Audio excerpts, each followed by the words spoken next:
When was the last time that you frolicked? I have a fun and slightly unusual question for you. When was the last time you frolicked? Yes, I said frolicked. I am talking about playing, moving about cheerfully, and just embracing pure joy. Stick with me because we are going to explore how frolicking can help us recharge, reconnect, and maybe even rediscover a little magic in our everyday lives. And for my healthcare workers and busy professionals out there, this is especially for you. Hi, everyone. I am Dr. Santina or Tina Wheat, if you don't know me. I'm an academic family physician, and I am a career and life coach who is dedicated to empowering healthcare workers and other busy professionals rediscover their purpose so that they can increase their balance and joy at home and at work. And clearly, joy is what we are talking about today. So, let me tell you a quick story. So the other day, sometime last week, my youngest came up to me and said, I want to go outside and frolic. And honestly, I had to stop and pause. I wasn't sure the last time I even thought about frolicking, yet alone heard the word. But I said yes. We actually started with asking if we really knew what that meant. And it really was to move about with a whole bunch of joy when we got down to it.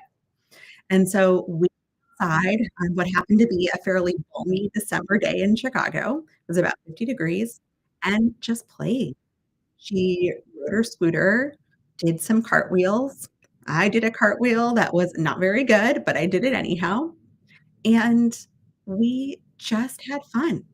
It might not have looked pretty, at least not for me, but it was fun. It was a blast. I think because of my reaction, she has been a little bit emboldened and has said "frolic" about 5 more times since then, but just really says, "I like to frolic." Now, you might be wondering, why am I telling you about frolicking? Well, here's the thing. As we get older, especially when we are burnt out or stressed, joy is often the first thing to disappear. We get so caught up in our work, in our responsibilities, and our to-do that we just forget what it's like to play and to have fun. And that's really a problem. We lose touch with joy, and that is often a sign that burnout and overwhelm are unfortunately creeping in. So for healthcare workers and other for healthcare workers and other busy professionals, that can be particularly true. Our days are packed with decisions, responsibilities, and often the emotional burden and exhaustion of caring for others. And we love what we do, but it doesn't mean that it doesn't take a toll on us. It's easy in these scenarios to feel like there is absolutely no room for joy. But here's the truth. Making time for joy is not selfish in the slightest. In fact, I think it's essential. It's essential to staying connected to your purpose and being able to give your best to others.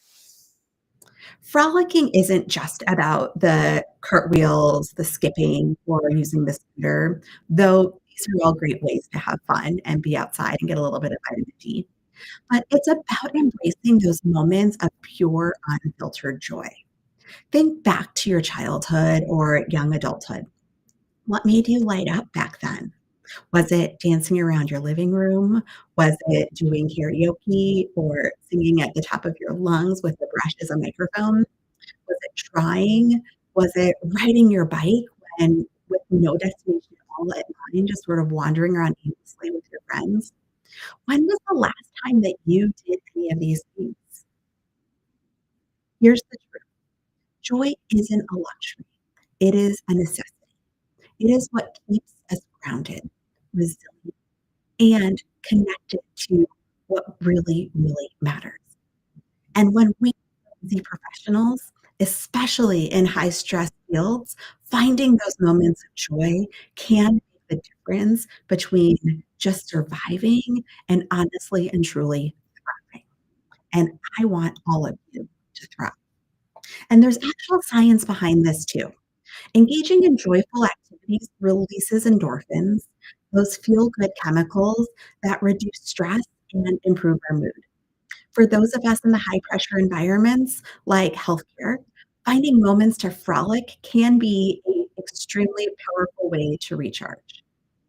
Research shows that play and joy combat stress, improve mental health, and even enhance our creativity and problem solving abilities. So, how can you bring a little bit of frolicking back into your life? Well, I have a few ideas for you. The first is to revisit your childhood hobbies.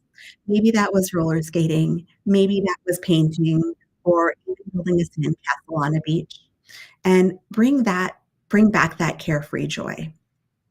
Move around playfully, whether that's dancing, skipping, or trying yoga with a smile.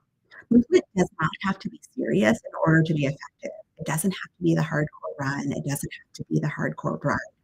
Anything that can bring you exercise is wonderful for you, and if you can laugh and smile along with it, that's even better. Spend some time in nature.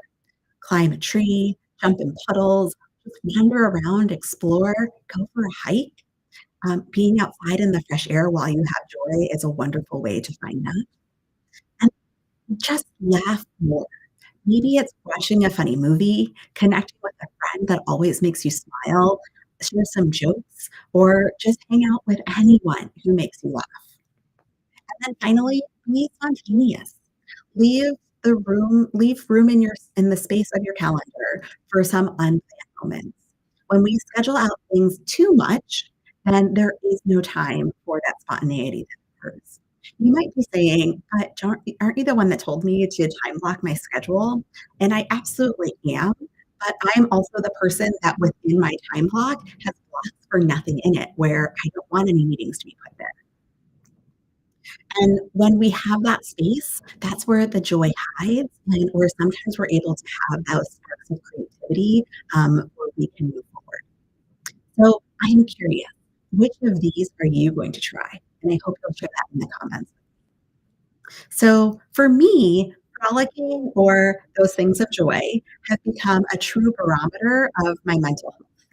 When I lose touch with joy, I know it's time to step back and reevaluate my own balance and my own boundaries. Am I saying yes to too much? Am I finding time to rest? Am I neglecting my own? Often, when I don't have those joyful moments, I realize it's those questions that I need to be asking myself again. This is especially important for those of us who are in caregiving roles or high stress jobs. Um, we know that when we're running on empty, we can't show up and be the best that we can be for our patients, our clients, our learners, and our loved ones. Frolicking reminds us to refill our own cups so that we can pour into others from a place of abundance.